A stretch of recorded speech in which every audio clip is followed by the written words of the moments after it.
बताने की इसके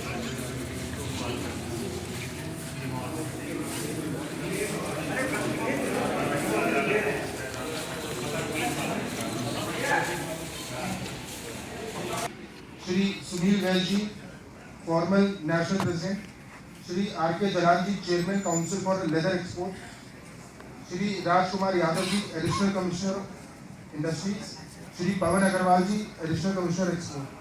सर, आप सबसे निवेदन है मंच पर आकर अपना स्थान ग्रहण कर लें।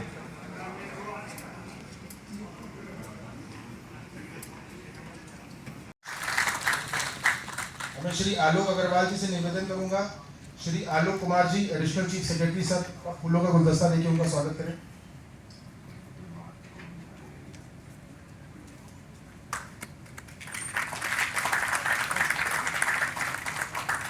श्री सुनील वैस जी, आप कृपया करके डायरेक्टर ऑफ इंडस्ट्रीज और commissioner Shri KV. Pandian sir को फूलों का गुलदस्ता देकर उनका स्वागत करें।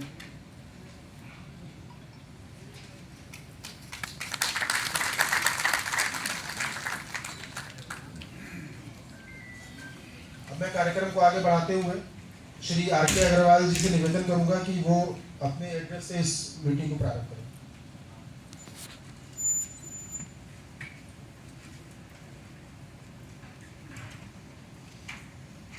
Good morning, everyone. Honorable Cabinet Minister Shri Rakesh Sachanji, Minister for SME and MSME and Export Promotion, Khadi and Resham Village Industries, Commissioner Kanpur, we are very grateful to you for having come here to attend this very important deliberation. We also wish to welcome Shri Rajkumar Yadav, IS, MD, UPSIC and ADI Industry, Shri Pawan Agarwal ji, ADI Industries and Export, and Mr. Sunil Kumar, JCI. जी, माननीय मंत्री MSME, निर्यात प्रोत्साहन, खादी एवं ग्रामोद्योग, वस्त्रोद्योग एवं रेशम विभाग, इस मंच के उपस्थित श्री अरूप कुमार जी, अपर मुख्य सचिव MSME और निर्यात प्रोत्साहन, अवस्थापना और उद्योग विकास, श्री के. विजय पांडेन जी, आयुक्त और निदेशक उद्योग, श्री पवन अग्रवाल जी, अपर निर्यात आयुक्त, श्री राजकमल यादव जी, अपर आयुक्त उद्योग, श्री सुनील कुमार जी, संयुक्त आयुक्त उद्योग, आदरणीय श्री तरुण केजरीवाल जी, श्री आलोक अग्रवाल जी, श्री आर के जलाल साहब और श्री आर के अग्रवाल जी समेत सारे उद्यमी भाइयों का मैं इस आय के सभागार में मिला है। बड़े बड़े उद्योगपति और निवेश उत्तर प्रदेश में आ रहे हैं, उसका प्रमुख कारण यहाँ की सरकार की प्रोएक्टिव नीति है और खासकर लॉ एंड ऑर्डर के क्षेत्र में जो अचीवमेंट हुआ है उसके लिए हम सभी आपको हृदय से साधुवाद देते हैं। साथ साथ ODOP का जो कंसेप्ट उत्तर प्रदेश लाए उसने बहुत अहम रोल अदा किया एक्सपोर्ट में, और जहाँ तक हम डेटा बताते हैं कि कुछ 7-8 साल के कालांतर में हमारा एक्सपोर्ट 2 लाख करोड़ के करीब पहुँच चुका है, जो पहले करीब 70-75 हज़ार करोड़ था। तो लिहाजा इस क्षेत्र में भी यूपी के उद्यमियों ने आगे बढ़ के कदम बढ़ाया है और कहा जाता है कि उत्तर प्रदेश अब भारत की दूसरी बड़ी, ये सब आप सभी के प्रयासों से संभव है। लेकिन मैं कुछ अपनी पीड़ा भी व्यक्त करना चाहूँगा, क्योंकि सक्षम मंच है। आप हमारे इस शहर के नागरिक भी हैं, हमारे प्रिय मंत्री भी हैं, हमारे मार्गदर्शक भी हैं। श्री अलोक कुमार जी और पांडेन साहब एक बहुत ही कुशल नेतृत्व देने वाले अधिकारी हैं, जिन्होंने समस्याओं के बारे में जितने भी समाधान प्रस्तुत किए निश्चित रूप से वो बहुत प्रशंसनीय है। ये तीसरी बड़ी इकॉनमी हम हो जाएंगे, चौथी बड़ी है प्रदेश, दूसरी बड़ी अर्थव्यवस्था है पूरे देश की। लेकिन सर यहाँ के औद्योगिक क्षेत्र का जो स्तर है वो मेल नहीं खाता है। हम इतनी बड़ी इकॉनमी होने के बाद हमारे औद्योगिक क्षेत्र की जो हालात हैं, आप किसी भी क्षेत्र को उठा के देख लें, हम अपने बायर को लाने में शर्म आती है मुझे। और जब हम बायर आता है कार में तो हम उसको बातों में उलझाए रखते हैं कि वो शीशे से आए बाहर न देखें। आप भ्रमण कर लें, पूरे औद्योगिक क्षेत्र में कूड़े के अंबार लगे हुए हैं, रात्रि में बिजली के खंभों से कोई रोशनी भी नहीं है, बरसात होने के बाद ज़्यादातर उद्योग हमारे डूब जाते हैं। सर, एक ऐसा औद्योगिक वातावरण अगर इस तरह से बनेगा तो हमारे निर्यातों को आने में बहुत तकलीफ होगी। और सबसे खास बात है कि सरकार के हाउस टैक्स जो उद्योग से 3 गुना से ज़्यादा लिया जाता है, नगर निगम ने आज तक कोई सफाई की व्यवस्था यहाँ पर नहीं रखी है, ना तो यहाँ पे कोई नियमित कूड़ा उठान की व्यवस्था है। और बड़े दुख के साथ मैं कहना चाहता हूँ कि नगर निगम ने पिछले 2 साल पुराने हम जो टैक्स उनको दे चुके हैं, उन्होंने बढ़ा के टैक्स मनमाने तरीके से हमारी बात को बिना सुने हुए, हमें कोई नोटिस दिए बिना उससे आरोपित कर दिया और हम पे दबाव बनाया जा रहा है कि हम उनको टैक्स दें, जबकि वो टैक्स के एवज में कोई भी यहाँ पर विकास का काम, सफाई का कार्यक्रम नहीं करते। तो आपसे अनुरोध है, जैसा कि आपने यूपीसीडा को औद्योगिक क्षेत्र दिए, उन्होंने इस काम को आगे बढ़ाया है। आप बीआई क्षेत्र या केडीए के जो क्षेत्र हैं उन्हें भी किसी कर्ज पे ऐसी कोई बॉडी को दे दें जिससे नगर निगम हमारा बचत चुके। और सबसे खास बात है कि यहाँ पर एक इस्पात नगर है। इस्पात नगर में सैकड़ों इंडस्ट्रीज है सर। वहाँ पर ये पहले लोहा व्यापारियों के लिए कॉमर्शियल दिया गया था, क्योंकि सालों साल वो कोई उद्योग नहीं लगे, बाद में वहाँ उद्योग लगे और बड़े उद्योग अच्छे अच्छे खुल रहे वहाँ पर। लेकिन आज आप वहाँ जाएंगे तो ना तो सड़क है, ना पानी है, ना वहाँ पर ड्रेनेज की सुविधा है। इस बरसात में वहाँ उद्योग चलाना कितना मुश्किल काम है सर। मैं चाहूँगा कि सर इस तरफ हम लोग कई बार प्रयास कर चुके हैं सरकार के सामने, और हम कहते हैं तो ट्रिपल इंजन की सरकार है, राज्य सरकार, केंद्र सरकार, नगर निकाय एक ही पार्टी की है, क्या ऐसी व्यवस्था हमको उससे समाधान नहीं मिलना चाहिए? तो मैं आपसे माननीय मंत्री जी अनुरोध करता हूँ, क्योंकि ये क्षेत्र राजनेताओं के लिए कोई बहुत अट्रैक्शन का क्षेत्र क्यों नहीं होता है कि कोई विधायक निधि और सांसद निधि नहीं खर्च करते हैं, क्योंकि यहाँ पे कोई वोट बैंक नहीं। लिहाजा इस औद्योगिक क्षेत्र को ना तो कभी विधायक निधि मिली, ना कभी सांसद निधि मिली। आज हम जिन हालातों में एक्सपोर्ट को बढ़ा रहे हैं, यहाँ पे उद्योग को बढ़ा रहे हैं, मैं चाहूँगा कि सर हमारी बातों को बहुत ध्यान से सुनते हुए इसका समाधान किया जाए। सर दूसरी समस्या जो हम उद्यमियों की है, खासकर बिजली को लेकर, आज क्वालिटी सप्लाई बिजली हमें नहीं मिलती है। सारे उद्योग क्षेत्र की बिजली गायब है, यहाँ पे दर्जनों फीडर डाउन हो गए। और आपको बताना चाहूंगा कि वो फीडर को नॉर्मलाइज करते करते शाम निकल जाती है। सर ये जनरल सा है।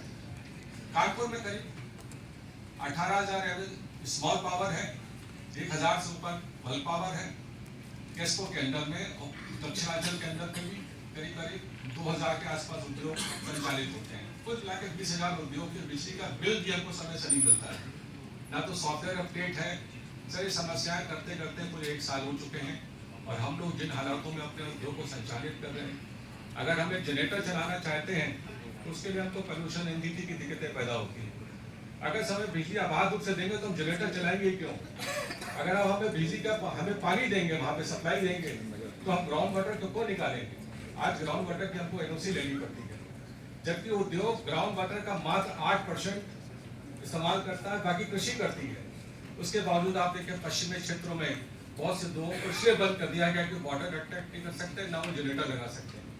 सर एनोमलीज को लाने का केवल मतलब है कि आप सक्षम अधिकारी हैं, सक्षम मंत्री हैं, हमारे इस दुख को निकालें। उत्तर प्रदेश बहुत ऊंचाइयों पर छू रहा है और छुएगा, ऐसा मेरा वादा है। तो इन्हीं शब्दों के साथ मैं अपनी वाणी को समाप्त करता हूँ और आपका बहुत बहुत धन्यवाद देता हूँ कि माननीय मंत्री जी, मैं आपको छोटा सा ज्ञापन देना चाहूँगा, और मुझे मालूम कि जो आपकी कार्यशैली है इस पर त्वरित कार्रवाई होगी। और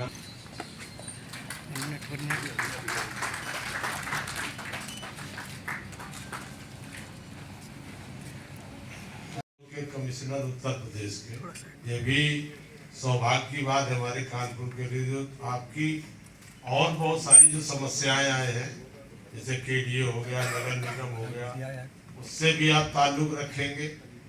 जो पांडियन जी हैं, हमारे एडिशनल राजकमल यादव जी हैं, आरके जालान जी चेयरमैन साहब ने बड़े विस्तार से अपनी सारी बातें रखी हैं।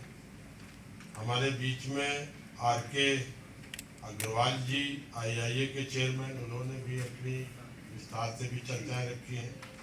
सुनील वैश्य जी पूर्व चेयरमैन जी, तरुण खेत्रपाल जी, आलोक अग्रवाल जी और यादवेंद्र सचान जी, और बहुत सारे हमारे जो हाल में बैठे हैं, सभी चिरपरिचित लोग हैं, ज़्यादातर सभी उद्यमी और हमारे पत्रकार साथी। आज जितने भी हमारे विभाग के भी अधिकारी हैं सभी यहाँ, आज हम लोग आपके बीच में जो अभी हाल में सामना करना है, कैसे अपने उद्यम को आगे बचाए रखना है, निर्यात को आगे जारी रखना है, तमाम सारी दिक्कतें जो आई हैं उसकी को जानने के लिए आपसे इस संवाद के कार्यक्रम को रखा गया। क्योंकि कानपुर और आगरा ये दोनों लेदर के उत्तर प्रदेश में हम माने जाते हैं और ये चर्चा लगातार मुख्यमंत्री जी से उत्तर प्रदेश सरकार भी इससे चिंतित है और भारत की सरकार भी चिंतित है और वो प्रयास में है कि हमें एमएसएमई को और अपने उद्यम को आगे बचाए भी रखना है और इस निर्यात को कहीं कोई कमी ना आए, इस पर भी जो भी सहयोग सरकार की तरफ से हो सकता है उसका प्रयास है। योगी जी ने स्पष्ट तौर पर हम लोगों को भी कहा कि एमएसएमई के जो हमारे अनेक सेक्टर हैं जो टैरिफ से प्रभावित हुए, उनसे अलग अलग चर्चा करके उनसे जानकारी करके किस तरह का हम लोग उनको सहयोग कर सकते हैं, उत्तर प्रदेश की सरकार कर सकती है, वो हम लोगों को जान करके उनके लिए काम करना चाहिए। और उस पर आज ये मीटिंग आपके बीच में रखी गई है। बहुत ही एक एक सेक्टर के, कानपुर के बहुत सारे सुझाव आए। हम ये मानते हैं कि आज पूरा विभाग भी बैठा है एमएसएमई और पूरी सरकार भी है। सरकार में हम मंत्री हैं, हमारे सरकार में शासन में एसीएस है और यहाँ लोकल में हमारे डायरेक्टर इंडस्ट्रीज भी हैं, हमारे जिले के अधिकारी हैं, हमारे और भी जेसी लोग यहाँ बैठे हैं जो हमारे निर्यात प्रोत्साहन भी देखते हैं और ओडीओपी जो योजना है वो देखते हैं। सारा का सारी विभाग आपके पास बैठा हुआ है और अभी मैं देख रहा था कि जो जो पॉइंट आपने उठाए हैं हर पॉइंट को हमारे अधिकारियों ने कलम चलाई है, उसको लिखा है कि जो भी आपके ऐसे मुद्दे आए हैं और कुछ नीचे से भी बातें आई हैं उनको भी हम लोगों ने नोट किया है। बहुत सारी बातें हो चुकी हैं। सरकार योगी आदित्यनाथ जी की उत्तर प्रदेश में है, मोदी जी की देश में है और ये डबल इंजन की सरकार जब से बनी है मोदी जी के मार्गदर्शन पर उत्तर प्रदेश ने भी लगातार प्रदेश में औद्योगिक वातावरण बने।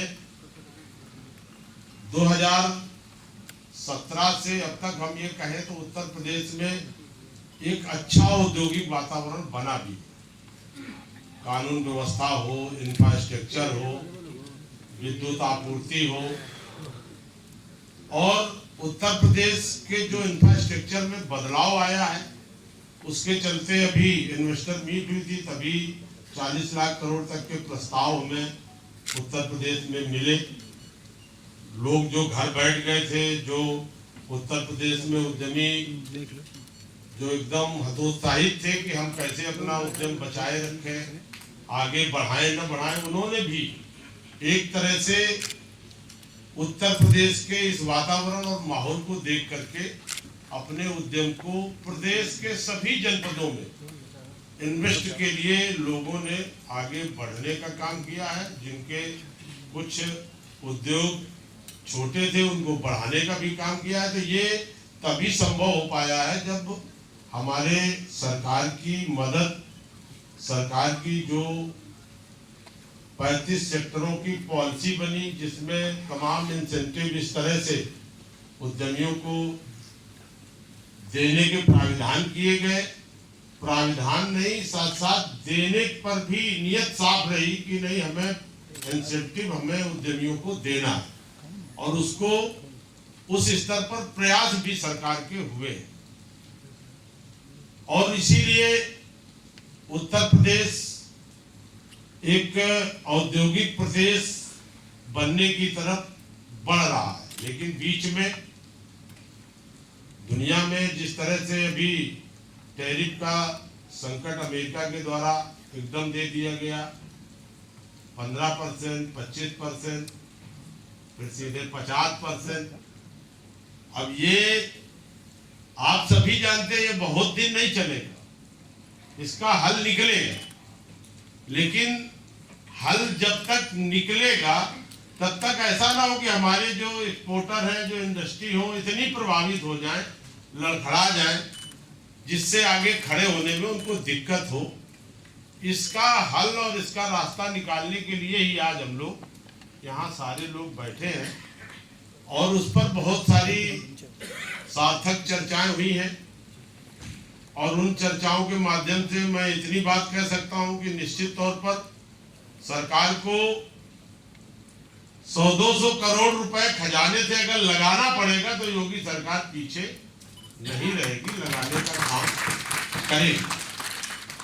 अभी हम लोग कैबिनेट में थे, उस दिन हमारे बीच में एसीएस महोदय थे, अभी कल भी मुख्यमंत्री जी से चर्चा हुई, तो उन्होंने कहा नहीं सब जगह करिए। मैं जानता हूँ, लेदर हो, जो हमारे जो कालीन उद्योग है, अपैरल उद्योग है, ये बहुत गारमेंट के बहुत सारे लोग प्रभावित हैं, सब चिंतित हैं। तो वो हम लोग जो भी आपने बताए उस पर हम लोग ध्यान दे करके काम करेंगे। और आज अभी जो पॉलिसी, अभी लेदर नॉन लेदर पॉलिसी के बारे में भी जालान जी ने काफी विस्तार से चर्चा की। अभी जो निर्यात पॉलिसी हमारी अभी 2025 से 30 अभी हम लोगों ने कैबिनेट में पास की है, उसमें भी अभी आलोक जी ने बताया कि पहले हम 25 से 30-35 करोड़ तक लगाते थे सरकार के खजाने का, अब हम 150 से 200 करोड़ रुपए तक आपको देने का काम करेंगे। तो इसमें तमाम तरह से हम लोगों ने बढ़ाने का, एक्सपोर्टर को जो मदद करने का है उसके प्राविधान किए हैं। और अभी एक औद्योगिक स्थान रख रखाव की पॉलिसी हम लोगों ने पास की है। पहले जो एमएसएमई के जो औद्योगिक स्थान थे, उनके ना तो कोई आवंटन की प्रक्रिया थी, ना कहीं कोई उनके डेवलपमेंट की कहीं कोई बात होती थी, उसको भी हम लोगों ने पॉलिसी पास की। और मैं कह सकता हूं कि पहली बार अपने एमएसएमई के जो छोटे छोटे हमारे उद्यमी हैं, जो जिनको कहीं जिलों में जमीन लेनी थी, उसके दरें भी हमारी सरकार ने निर्धारित कर दी है। 2500 रुपए प्रति मीटर की दर हम लोगों ने निर्धारित की है, जिसमें पश्चिमी उत्तर प्रदेश में अगर कोई इंडस्ट्रियल प्लाट लेगा तो 20% बढ़ जाएगा, और पूर्वांचल और बुंदेलखंड में अगर वो आएगा तो उसको 20% घट जाएगा, मतलब वहां 3000 हो जाएगा और पूर्वांचल में 2000 हो जाएगा, और मध्यांचल में हम लोग उसको 2500 रुपए रखेंगे। ये औद्योगिक स्थान के आवंटन का हम लोगों ने रखा। ये बात मैं इसीलिए कह सकता हूँ कि पुराने औद्योगिक स्थान थे एमएसएमई की, जैसे यहाँ फजलगंज ही एक मेन है, इसके अलावा यहाँ नहीं था, लेकिन अब नए औद्योगिक स्थान हम बना रहे हैं। अभी एक कुंभी में लगभग 60 एकड़ का बन, हर तरीके का मुकाबला करें। उसके बाद पांडेय जी ने कहा कि लोकल इंडस्ट्री के लिए बहुत कुछ जो समस्याएं हैं उसका समाधान लोकल स्तर पे करेंगे। मैं पांडेय जी के नेचर से बहुत अच्छी तरीके से वाकिफ हूँ। काउंसिल फैसिलिटेशन काउंसिल में मीटिंग होती है और मैं देखता हूँ इतनी जल्दी फैसले होते हैं। पार्टी को डायरेक्ट फोन कर देंगे कि अगर तुम पैसा नहीं दे रहे तो तुम्हारे अगेंस्ट में रिकवरी निकल जाएगी, फिर मुझसे मत कहना। पार्टी बिल्कुल डर करके फौरन कॉम्प्रोमाइज होते हैं। मतलब ये है कि मोस्टली मैटर जो है हमारे बीच में सुनील कुमार जी, एसपी यादव जी और पांडियन साहब, ये इतनी अच्छी टीम है मेरे ख्याल से कानपुर का अगर देखा जाए काउंसिल के अंदर सबसे बेस्ट रिकॉर्ड है कि जितने यहाँ पे समझौते हो जाते हैं और जितनी जल्दी लोगों को पैसा मिलता है। तो पांडेय साहब का भी देखा है कि बड़ी जल्दी बोल्ड स्टेप लेते हैं और आलोक कुमार जी भी बड़ा कॉपरेट करते हैं। हम तो सचान साहब बड़े किस्मत वाले हैं कि हमारे साथ ऐसे साथी और ऐसे अधिकारी हैं जो उद्योगों को आगे बढ़ाने के लिए हमेशा तैयार है। जैसा कहा गया कि 25% की ग्रोथ हुई, आपका भी हाथ है। मुझे वो दिन याद है बहुत पहले का कि डायरेक्टर ऑफ इंडस्ट्री में वीके मल्होत्रा साहब, यहीं पे मीटिंग चल रही थी आईए में, तो हम उनका स्वागत कर रहे थे। मैंने कहा साहब आपका बहुत सहयोग है। तो उन्होंने मुझसे कहा यार असली माना के हकदार तो आप लोग हैं कि इतनी विपरीत परिस्थितियों में भी उद्योग चला करके आप लोग आगे बढ़ रहे हैं। हम लोगों को सरकार का काम हमारी तरफ से सपोर्ट नहीं है, अड़ंगा लगाना है। मोस्टली वो हो रहा। देखें तो इंस्पेक्टर राज जो है इस समय, जो बहुत कोशिश की गई, अभी जैसे बताया गया कि नगर निगम गैर कानूनी, हमने लीगल राय भी दी कि पीछे से आप किसी भी टैक्स की जो हम लोग पेमेंट कर चुके हैं 3 साल पुराना, उन्होंने रिवाइज रेट से हमारे ऊपर बिलिंग भेज दी लाखों रुपए। कौन से कानून में लिखा है कि जिस चीज को हम पेमेंट कर चुके हैं वो फिर से कहते हैं कि नहीं आपने कम दिया, रिवाइज कर दिया। तो साहब आलोक कुमार जी, मैं ये कहूँगा ठीक है आपका साथ है, लेकिन हम लोगों ने भी बड़ी है कि रोज कोई ना कोई विभाग हम लोगों को कोई ना कोई उलझनों में डाले रहता, हम लोग आगे नहीं बढ़ पाते। हम सिर्फ विभाग के साथ लड़ने में ही समय बिता देते हैं। उसके बाद भी अगर 25% ग्रोथ है तो बड़े ताज्जुब की बात है और बहुत अच्छी है। हम तो उद्यमियों का धन्यवाद देंगे कि आपने बहुत अच्छा काम किया। विभाग अपनी तरफ से लगा। अभी वो पोल्यूशन के बारे में लाडली जी बता रहे थे। मैंने एक बार, मुझे ध्यान है कि रमेश भंडारी जी आसपास थे, तब मीटिंग हो रही थी, तो मैंने उस समय भी कहा था, मैंने कहा साहब pollution department itself is a very polluted department. उसका पोल्यूशन दूर कर ले, सारा पोल्यूशन दूर हो जाएगा। अभी उनके मैं अभी कल परसों पेपर में पढ़ रहा था कि कौन से डिपार्टमेंट का पोल्यूशन डिपार्टमेंट में छापा भी पड़ा है। तो साहब थोड़ा सा इन चीजों की तरफ ध्यान दें। हम लोगों को व्यापार करने की छूट प्रदान करें। हम आपसे ये वायदा करते हैं कि अगर आप थोड़ा सा इंस्पेक्टर आ, तो ये जो हर्डल हम लोगों के बीच में सरकारी आ रहे हैं, इससे अगर आप छूट प्रदान करते हैं तो आपको वायदा करते हैं कि 3 साल के अंदर हम लोग 1 ट्रिलियन इकोनॉमी को पहुंचा देंगे।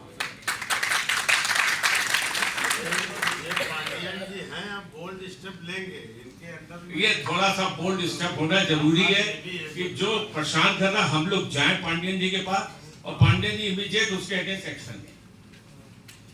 ये थोड़ा सा बोल्डनेस लानी पड़ेगी। हमारे आलोक भैया ने कहा कि छोटे जूते वालों को भी ध्यान दे दीजिए साहब। बड़ों के लिए तो कर रहे हैं, छोटों के लिए भी कुछ कर दीजिए साहब। ये छोटे ही है जो हम लोगों को आगे बढ़ाएंगे। एमएसएमई है कि जो रोजगार देगा और आगे बढ़ाएगा। और हम आपसे अभी आलोक कुमार जी और जयराम साहब कह रहे थे, प्यूमा और बड़ी बड़ी कंपनियां चेन्नई चली गई, बहुत बड़ा प्रोडक्शन कर रही है। अरे जाने दीजिए साहब, चेन्नई हम लोग प्यूमा के बराबर क्वालिटी बनाएंगे, प्यूमा को फेल करेंगे। हम लोगों के अंदर काबिलियत की कोई कमी नहीं। जयराम साहब आप जैसे लोग बैठे हुए और हम लोग यहाँ पे लड़ने में बैठे हैं। आज आप देख लीजिए कि हमारा रेड चीफ हो या रेड टेप हो, ब्रांड चला ना, ऐसे ही हम लोग यहाँ फिर ब्रांड बनाएंगे। ये प्यूमा और ये जितने इंपोर्टेड जूते आ रहे हैं, इनको सबको फेल करेंगे और उसको हम लोग आगे कामयाब करके अपना ब्रांड खुद बनाएंगे और उसको पूरे वर्ल्ड में फेमस करेंगे। अमेरिका की तो हमें कोई चिंता है ही नहीं यार। ये तो अपने लोगों का इलाज भी, आज मुझे मालूम पड़ा, मेरी भतीजी रहती है वहां पे, अगर किसी डॉक्टर को दिखाना हो, बीमारी हो, तो पता चले महीने भर बाद का अपॉइंटमेंट मिलता, महीने भर में आदमी खत्म हो जाता। डॉक्टर के वहाँ पे अपॉइंटमेंट ही नहीं मिलते हैं, डॉक्टर देखने ही नहीं आते। वो अमेरिका हमसे क्या मुकाबला करेगा? हमारे यहाँ तो डॉक्टर के पास जाओ 5 मिनट के अंदर देख लिया जाता है, फौरन दवाई दे दी जाती। बल्कि हमारे यहाँ के मेडिकल स्टोर वाले भी कोई डॉक्टर है वही दवाई दे देते हैं, लोग ठीक हो जाते हैं। तो मैं इन्हीं शब्दों के साथ उन उद्यमियों को, निर्यातकों को और मदद करके अपने खजाने को कुछ पैसा देगी कि उनका काम चलता रहे। और मार्केट हम लोग पूरी दुनिया में खोज रहे हैं कि हमारा अमेरिका से अगर व्यापार बंद हो रहा है तो फिर वो कहीं ना कहीं सब्स्टिट्यूट आगे कर। क्या यूरोपियन देशों के सहारे आप ट्रम्प का ग्रुप तोड़ने की बात कर रहे हैं? क्या घरेलू मार्केट को भी डेवलप करने के लिए सरकार कुछ योजना ला रही है? अरे घरेलू मार्केट को डेवलप करने के लिए MSME पॉलिसी अभी जो हम लोगों ने 2022 की बनाई, उसमें देखिए कि जो भी हमारे छोटे छोटे उद्यमी हैं उनको प्रोत्साहित करने के लिए, MSME को प्रोत्साहित करने के लिए हम लोगों ने तमाम सारे इंसेंटिव दिए हैं। 1 करोड़ तक के लोन लेने वाले को 25% कैपिटल सब्सिडी और 50% ब्याज में भी छूट दी है। कोई सरकार प्रदेश की नहीं कर रही। अगर कोई 10% ब्याज पर बैंक से पैसा ले रहा है तो 50% MSME विभाग देगा और 50% वो देगा। तो बहुत सारी पॉलिसी बना करके, तमाम सारी नीतियाँ बना करके हम उद्यमियों को मदद कर रहे हैं। और आज का जो संवाद था, आज के संवाद में चूँकि कानपुर लेदर का हब है, लेदर का 10 बड़ा यहाँ से निर्यात होता रहा है, तो इनके जो सुझाव आए हैं उनको हम लोग बैठ करके बात करके जो भी इंसेंटिव और दे करके, जो हमारे जालान जी ने बात की, जो अन्य हमारे IIA के लोगों ने जो अपनी बातें रखी हैं, या जितने उद्यमियों ने जो यहाँ विषय रखा है उसको हम लोगों ने नोट भी किया और आगे हम लोग उस पर